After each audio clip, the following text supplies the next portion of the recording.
I condone shooting fireballs at your fucking friends. Don't do stupid shit. Fireworks is bad. Don't firework. You think that did it? That definitely covered my ass now, right? God, I hope so. So with all that being said, I hope you all have a very safe 4th of July. Remember that fireworks and 40 ounces don't mix. And probably just don't screw around with fireworks to begin with. You will get hurt, I assure you. I'm living proof. Maybe, that is. Allegedly, I'm living proof. Leave all the firework lighting to the man with a ponytail, or at the very least, like a fucking shirtless guy with a mullet. Happy 4th of July, everybody. The end. Brewstew.com.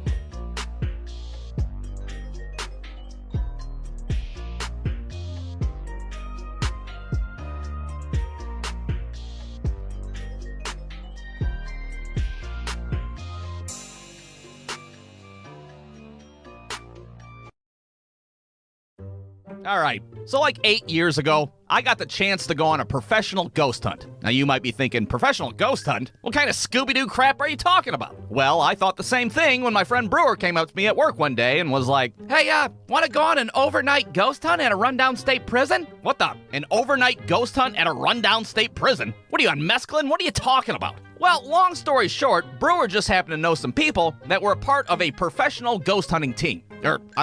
Professional Ghost Hunting Society. Society sounds spookier, I guess. I don't know. Now, at the time, I wasn't aware of any professional ghost hunters, apart from the ones in the 70s that smoked pot in a van with a Great Dane. And I can't say that a professional ghost hunt was at the top of my bucket list either. But I was like 22 years old at the time, so I was like, fuck it, I'll go for it. I'll go on a ghost hunt, possibly get possessed by the devil. What's the big deal? Now, this overnight investigation was at the former Mansfield State Reformatory in Ohio. And there's two things that you need to know about this place. One, it hasn't been operational for like 30 years, because apparently the prison was so shitty that the prisoners filed a lawsuit against the fucking state of Ohio. I didn't even know you could do something like that. They all just go into a courtroom one day like, hey, judge, this place is a shithole. Well, yeah, it is a prison. Yeah, but it's like, god damn, you know? Well, it's hard to argue with that, I guess. Sustained, overruled, shut the place down. And two, the Mansfield State Reformatory just so happened to be the filming location for the movie The Shawshank Redemption. And you bet your ass they have a museum there, and they offer tours of all the filming locations. So when we got there that night, that was the first thing that we did. To hell with any goddamn ghost investigation. We got to fucking see the bench where Morgan Freeman sat at and ate a tuna fish sandwich. We got to see the line that everybody stands at the beginning. The Brooks was here, so was Red carving in the wood. We're reenacting scenes from the movie and shit. Hey bro, check this out. Get busy living or get busy dying. That's pretty good. Check this one out. I have to remind myself that some birds aren't meant to be caged. Their feathers are just too bright. Dude, your fucking Morgan Freeman impression sucks ass. Needless to say, it was worth the trip just for the tour. But let's not forget what this cartoon's about after all. A fucking professional ghost hunt. So after the tour, we meet up with this professional ghost hunting team, their society. And at first, I didn't know what to expect. I mean, what's a professional ghost hunter supposed to look like after all? I was picturing like a dude in a cloak with like a Fu Manchu mustache and like fucking cloudy eyeballs. I don't know. But instead of that, it was just a bunch of normal dudes wearing polos. Hi, my name's Bill and I do heating and air conditioning for a living. But in my spare time, I investigate the fucking dead. Now I have to say that these guys seem pretty legit with all their paranormal equipment that they had. We're talking electromagnetic field detectors, thermometers that could find cold spots so you could walk through dead people. I mean, some of the shit they had was a little questionable, but, well, what the hell do I know? Yeah, this here's my Spirit Blaster 9000. I use it for personal protection against demonic forces. That looks like a pump-action shotgun. Oh, I'm sorry, are you the fucking professional here? It's a goddamn Spirit Blaster 9000, all right? So we break up into two teams, or, well, two mini societies, if you will. There's the Tim Robbins Mini Society, which would investigate the western cell block of the prison. And then there's the Morgan Freeman Mini Society, consisting of me, Brewer, and Captain HVAC himself. And we were in charge of the eastern cell block. Now, we had two basic goals for this investigation. One, study any paranormal activity that we discovered in the prison. And two, don't get possessed by the fucking devil. All right, maybe the second one was just my own personal goal. Ever since I seen The fucking Exorcist when I was 8 years old, being possessed by the devil has just been like a top 5 fear of mine, all right? And if it was ever gonna happen, it was gonna happen at a fucking overnight paranormal investigation at a rundown reformatory. So with that in mind, we start Scooby-Dooing it in the eastern cell block. And I have to say that investigating a derelict prison is a pretty unsettling experience to say the least. I mean, it's darker than a carload of assholes in there. We're armed with nothing but a goddamn flashlight. Here's some actual footage that I recorded. And as you can see, those prisoners did have a point. The place was indeed a shithole after all. Here you can see an area that clearly says stay out, which, well, we promptly ignored. And that led us to a very terrifying place. Well, it's a room full of shitters, apparently. Just a bunch of potties bunched together in the dark, which I have to say is pretty unsettling if you ask me. But the most unsettling part of the investigation was when Captain HVAC had us turn off our flashlights, sit in the complete darkness, and I don't know, become one with the state reformatory. And it was right about this point where I wondered what the fuck I was doing with my life. I mean, here I am in the dark, in the middle of an abandoned state prison, completely vulnerable. We're practically asking to get possessed by the devil at this point. There could be a fucking demon in pissing distance of us, and we'd have no idea. Any second, I'm gonna look over at Brewer, and he's gonna be like, I am the devil. Meanwhile, Captain HVAC is over there totally engulfed in all his paranormal toys. All right, guys, I'm gonna use my Spirit Detector 9000 and see what's out there. Is that a fucking Nokia phone taped to a badminton racket? Shut the hell up, I think I'm getting something. Ah, I fucking knew it. All right, everybody, follow me. So at this point, we enter into a room that I assumed was the prison showers. And my first thought was, oh, great, the prison showers. This place surely won't be haunted as hell. Nothing bad ever happens in the prison showers, after all. And just when I think that, we heard a noise from the other side of the room. And by we, I mean 2 out of the 3 of us heard it. Holy smokes, did you guys hear that? Yeah, I fucking heard that. Hey, you guys want to get Taco Bell when we're done here? God damn it, get your head in the game. I think that noise came from that vent over there on the wall. So we go over to the other side of the room where this big-ass vent is, and the fucking Nokia phone just starts going ballistic.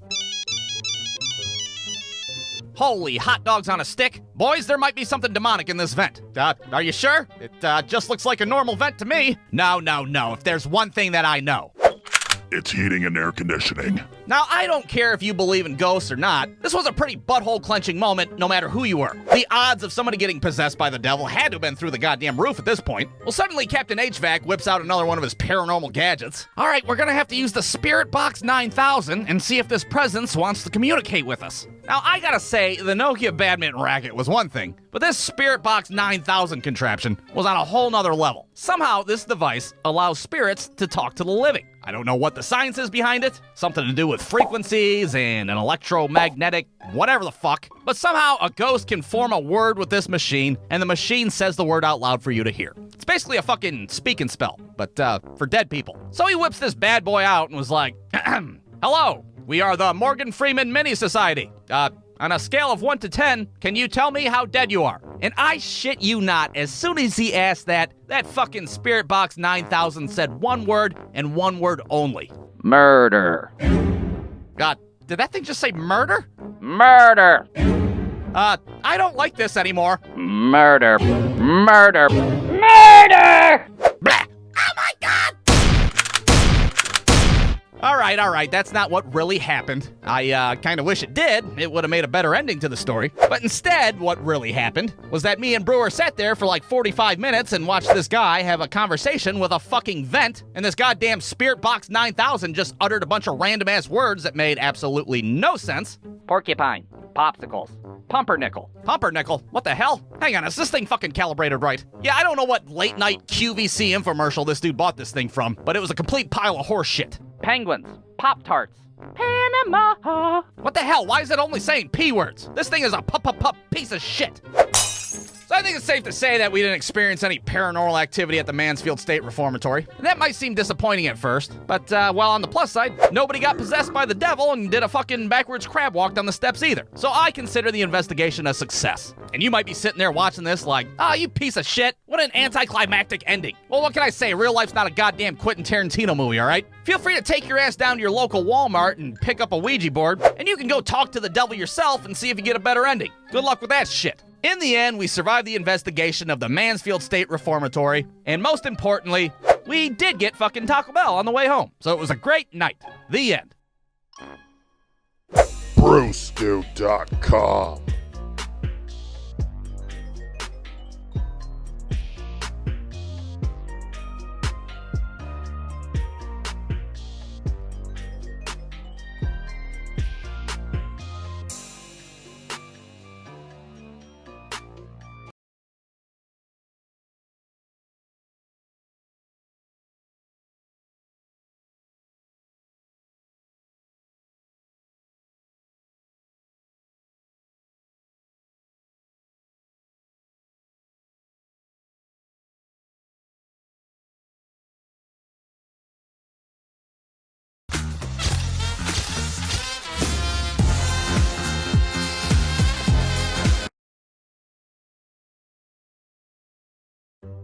All right. Now, when you were a kid in school, recess was the best part of the day. Obviously. You get to go frolic outside with your friends, have a rousing game of Duck Duck Goose, or clothesline yourself in a game of Red Rover. Why am I listing games from the 1930s? Those are not the games that we played. Anyways, the point is that recess gave you a nice little break from learning about isosceles triangles and checks and balances or whatever the hell you learned when you were a kid. So what could possibly be better than recess? Well, that's an easy one. How about 2 recesses? That's right, I'm talking about the good old-fashioned bonus recess. Now, how the hell do you get a bonus recess in the first place?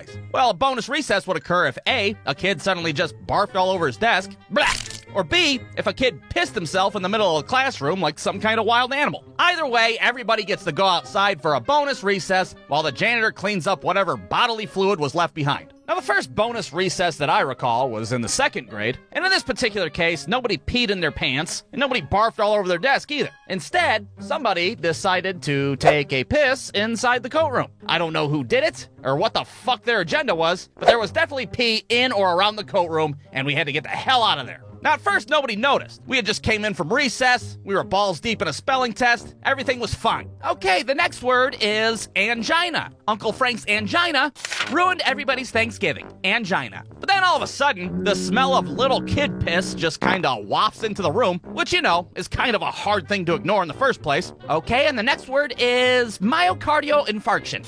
Uncle Frank experienced a... Wait a minute, what is that?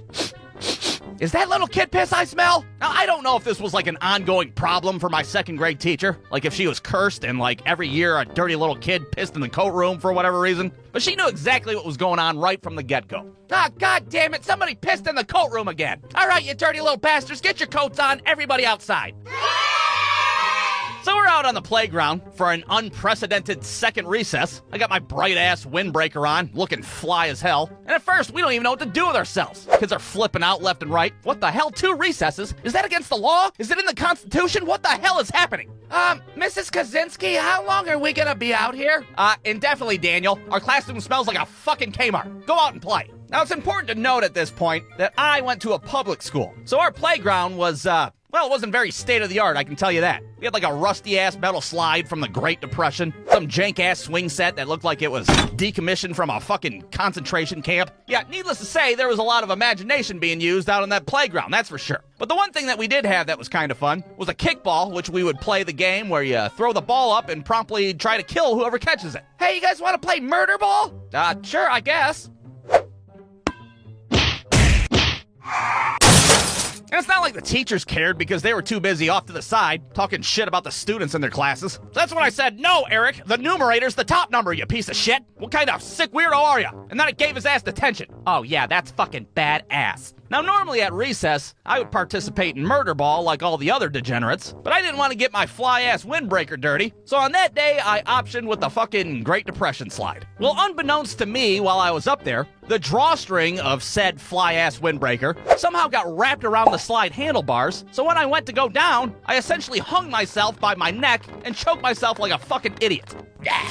Oh, piss! Somebody help me! Now, you'd think that a 2nd grader wearing holographic clothing, slowly choking to death on a 12-foot slide would be pretty noticeable, but everybody's too goddamn wrapped up in murder ball to notice. Not to mention the teachers are still over there too busy talking shit. So then I said, fuck it, Daniel, don't learn the order of operations. But in the future, when your ass is smoking meth under a bridge, don't come crawling back to me. Ooh, you told his ass, that's for sure. So now I'm freaking out, I'm turning purple and shit, time is running short. All I can think about is that part in the movie Independence Day where the dude's getting choked by the alien and shit. Release me! Release me! And frankly, I'm a little pissed at myself as well. Like, this is the way I'm gonna fucking die? Are you serious? It couldn't have been something cool, like a sword fight? Maybe even a fucking Donner Party situation? I don't know. Nope, looks like I gotta die via a fucking stupid-ass windbreaker from TJ Maxx. What a legacy I'm leaving behind. And just when I'm about to give up and make my peace with God, I see out of the corner of my eye, this little kid at the top of the slide, just staring at me like I'm some kind of fucking circus act. Hey, can you get off? I want to go down the slide now. Release me! Release me, goddammit! Now, thankfully, this kid did run over to the teachers. I'm some kind of fucking circus act. Hey, can you get off? I want to go down the slide now.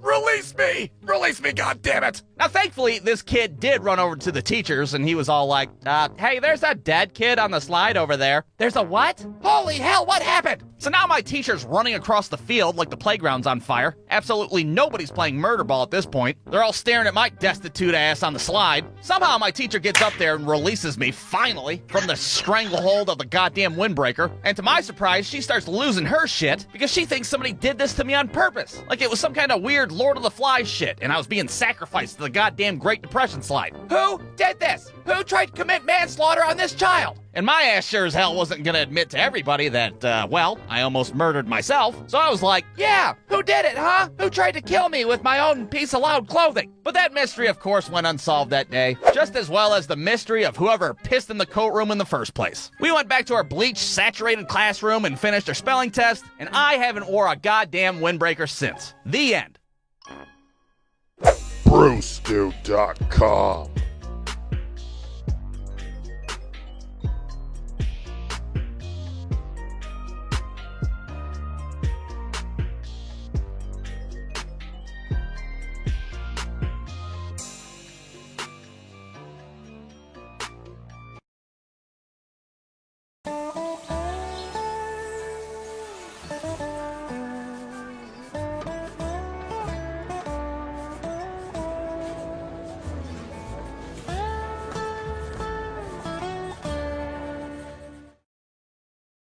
All right, so not too long ago, I had to go to the eye doctor to renew my prescription for contact lenses. And like most people, I put off going to the eye doctor as long as I can, until I'm on my last pair of contacts, and they've been in my eyeballs for way too long. Every time I blink, it makes a sound effect. So finally, I give up and I go to the eye doctor. And some of you out there might be like, hey, wait a minute, didn't this guy already make a cartoon on the eye doctor like 40 years ago? About the time when he was a kid and he got some ugly-ass glasses that were too big for his face? Well, yeah, I did, but this is 2023 now and I'm an adult. No more of those double-bridge Jeffrey Dahmer glasses. I got me some contact lenses now. And I have to say, a lot has changed in the old eye doctor world since then. I mean, sure, some things are still the same. You still have to go through all those tests with the eye doctor's assistant. Like the test where you have to smash your face up against the machine and stare at a fucking hot air balloon while they measure the circumference of your eyeball or whatever the hell they do. Now, maybe instead of the hot air balloon, some of you may get the old big barn on the horizon, whatever your flavor is. And I don't know about you, but every time I stare at that thing, I feel like I'm being set up for like one of those jump scares, like it's fucking 2006 again. Okay, now focus on the big balloon. Open up really big now. Just a few more seconds and blah. Ah, piss. Okay, good. You saw the demon, right? That means you don't have cataracts or some shit. I don't know. All right, on to the next test. And the next test, of course, is that piece of shit glaucoma test that everybody hates. Where you put your head in one of these bad boys and they're all like, okay, you're gonna feel a little puff of air on your eyeball. You ready? Okay, let's do the next eye. So immediately I'm on guard at this point. I know that test is coming. It's always after the hot air balloon. Well, imagine my surprise when this lady pulls out a little handheld thingy. And my first thought was, oh, fuck, they turned it into a gun? This is gonna be bad. So she pulls the hammer back on this thing and points it at me all execution style. All right, now you might feel a little tickle on your eyeball. You ready? Are you holding your breath right now? Can you just get it over with already? Now, I'll be damned, but this lady was correct. It is just a little tickle on your eyeball now. Holy hell, put a point on the board for the eye doctor in 2023. They fixed the goddamn glaucoma test. What a time to be alive. So now I'm feeling pretty good. That is, until they make the arbitrary decision that they need to dilate my eyeballs. Now, if you never had your eyes dilated before, well, the process works like this. First, they drop battery acid into your eyeballs, and then they make you Stevie Wonder your ass back out to the waiting room for 15 minutes until your fucking pupils look like you just dropped acid, and everything around you looks like fucking graphics from a Nintendo 64. But put another point on the board for the eye doctors in 2023, because now they offer an alternative. Okay, so we can dilate your eyeballs the old-fashioned way with the battery acid? Or for an extra $35, we can skip the dilation and use this new fancy machine that we got. $35? Lady, I would've ate stuff out of your garbage can if it got me out of get my fucking eyes dilated. Sign me up. Hell yes, eye doctor in 2023. I would buy a t-shirt at this point if they had a fucking merch shop. So finally the opening act is over, and now it's time to see the headliner, the old Big Daddy eye doctor himself. Now I've encountered many eye doctors in my extensive past of troubled eyesight, and most of them seem to be no-nonsense guys that seem generally pissed off to be eye doctors in the first place for whatever reason. But this guy burst in the door with the energy of like a fucking 90s game show host. Hey there, howdy who, I'm Dr. Sunshine. Who's ready to play the Family Feud? I'm here for contact lenses. Yeah, I see that. Tell me, how long have you had those crusty things in there for? Not too long, really. Christ almighty, those things look like they've been in there since the Bush administration. Here, let me peel them bad boys out for you. And then suddenly the doctor leans over and he scoops the contacts out of my eyes himself like he's doing a fucking magic trick. Now, I don't know if you've ever had a grown man take your contacts out for you, but personally, I didn't know if I should be uncomfortable or impressed. I could have done that myself, right? Oh, it's okay. I love touching eyeballs. What? Nothing. Anyways, let's do your exam. So unfortunately, the 2023 eye doctor still has the same fucking steampunk eyeball contraption thing that they slide on your face. But the big difference this time around was that I didn't feel pressured one bit when comparing the different slides. You see, when I was a kid, I could always sense the doctor's impatience as I struggled to figure out which slide was blurrier than the other. I'd be sitting there panicking, feeling the pressure. Okay, we have number 1 and number 2. Oh God. Number 1 and number 2. Could you, put them side by side? Oh, for fuck's sake, how hard is it? You know what? To hell with it, I'll just pick for you. And if you end up with Coke bottle glasses, that's on your indecisive ass. But that's not the case for the eye doctor in 2023. No, this guy's got the fucking patience of a Shaolin monk. Okie dokie, we have 3, and we have 4. Oh, lordy. 3 again, and 4 again. Is there any way you could, do them side by side? Oh, I sure wish I could, but, well, it turns out that would be fucking stupid as hell. 3 and 4. And 4 again. Is there any way you could, do them side by side? Oh, I sure wish I could, but, well, it turns out that would be fucking stupid as hell. 3 and 4. And then once that was over, that was it. The appointment's over. I got my prognosis, which I already knew, and then they send me out the door, and I don't even have to Stevie Wonder my ass out there with the cardboard sunglasses. Eye doctor in 2023, not a bad time. I can blink like a normal human being again. The eye doctor didn't make me feel like an idiot, and I even got a sucker at the end. So if you're a piece of shit like I am, and you've been putting off going to the eye doctor, well, knock it off and get your ass in there. You'll become a diehard fan just like me. The end. BruceDude.com.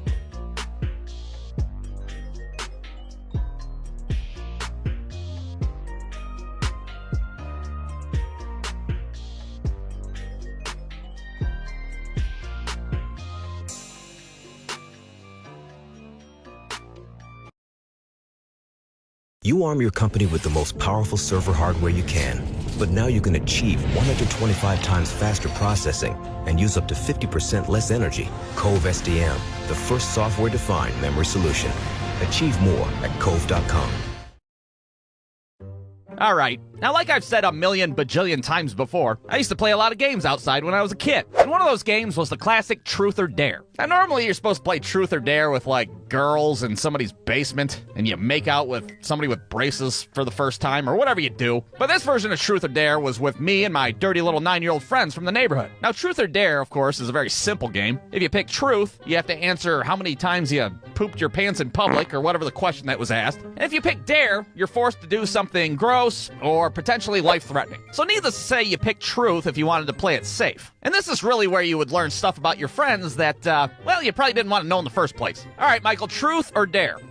Truth. What's the weirdest thing that's ever happened to you? One time the ice cream man smelled my hair and then he asked for my phone number. What the? Michael, what the hell? Yeah, and then I tried to pay for my freeze pop, but he just licked his lips and drove off. Okay, well, that's pretty fucking weird. Anybody want to go next? And sometimes when we would play, we would do a little variation where one person would ask a question and everybody else had to answer it. All right, let's do, what's the most embarrassing moment of your life? Ready, go. Mine was the time I peed my pants during a spelling test. Mine was the time I fell off my bike and cried in front of my dad. Mine was the time my stepdad found me pooping in the sink. Dude, what the? Or maybe it was the time I ate 9 tubes of chapstick and threw up at a Payless shoe store. Dude, fucking sick. Oh no, it's definitely the time I had to go to the ER when I shoved that Lego piece up my pee hole. All right, Michael, that is enough. You are not allowed to pick truth anymore. Holy hell. Now, of course, if you're more of a risk taker, you could option with dare. And being the dirty little bastards that we were, the dares would start out fairly trivial, but then eventually evolve into fucking borderline domestic terrorism. They'd start off simple like, okay, I dare you to ding-dong ditch the guy with the eye patch that lives down the street. Okay, I'll do it. Yeah? Hey, what the? Hey, you behind the bushes. Hey, I see you. No, you don't. I fucking do too, you little bastard. I can see your fucking generic-ass Scottie Pippen jersey from here. I still have one good eye, for Christ's sake. But then gradually, the dares would start to become a little bit more severe, if you will. Okay, I dare you to take a shit on the porch of that guy with the eye patch that lives down the street. Okie dokie. God damn it, what is it? Hey, what the? Oh, what the fuck? Hey, you! Did you poop on my stoop? Get your ass over here and scoop the poop off my stoop. Now, why the hell would we do stuff like that? I mean, it's not like you can win truth or dare after all. Well, you did it because you didn't want to be called a wuss. Because apparently that's right at the top of the list of the worst shit you could be called as a kid. I swear the words do it, don't be a wuss was probably responsible for like 78% of the stupid shit that we did as kids. And it's pretty much the reason how we got Michael's gullible ass to do just about any dare that we wanted. Come on, Michael, do it. Don't be a wuss. I dare you to eat this purple crayon as fast as you can. Fuck you, I'm not a wuss. What's next? I dare you to spit on your own face. Piece of cake, what now? I dare you to shove this Lego piece up your pee hole. I've done it once, I can do it again. But out of all the dumbass shit that we've seen Michael do, we never really got in trouble for it. That is until one day when Michael was dared to throw an empty Snapple bottle into a busy-ass intersection in broad daylight. Yeah, clearly not a good idea. Like I said, borderline domestic terrorism wasn't off the table in Truth or Dare. And thinking back on it, I don't even think we told him to do it. I'm pretty sure Michael just dared himself like an idiot. Dare me to huck this Snapple bottle into oncoming traffic? What? No, Michael, what are you, nuts?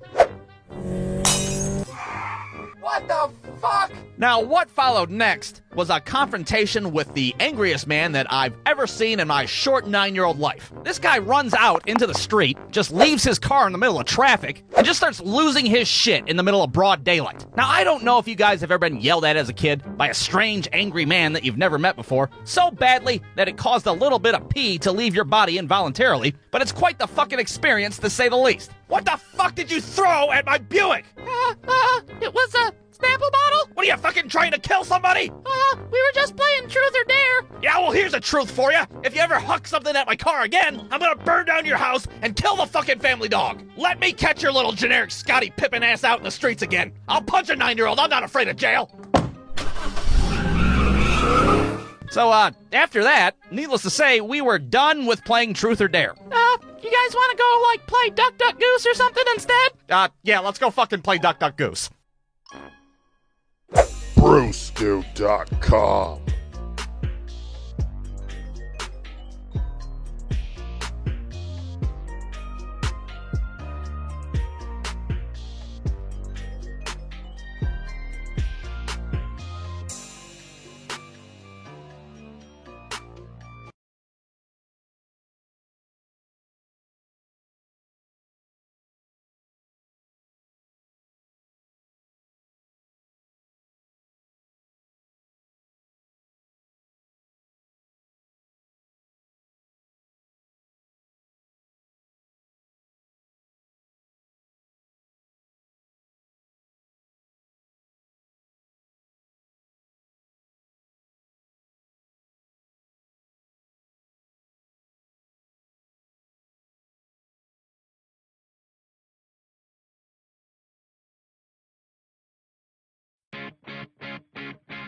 I was down to talk to my doctor about Rybelsus.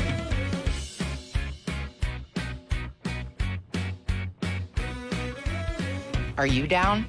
You may pay as little as $10 per prescription.